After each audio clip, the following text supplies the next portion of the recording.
नमस्कार प्रेक्षक हो, मी अक्षदा. तुम्ही पाहताय राष्ट्र सह्याद्री न्यूज. राष्ट्र सह्याद्री न्यूज मध्ये आपलं स्वागत. वळूयात बातमीकडे. शेगाव येथून पंढरपूरकडे पायी निघालेली संत श्री गजानन महाराजांची पालखी सोलापुरात दाखल झाली आहे.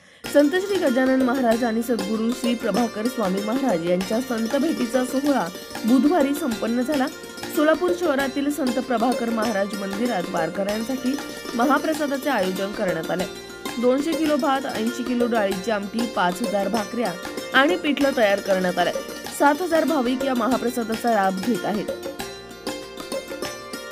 श्री गजानन महाराजांचे आवडते नैवेद्य भाकरी पिठलं श्री गजानन महाराजांचे आवडते नैवेद्य भाकरी पिठलं हा महाप्रसाद दिला आहे.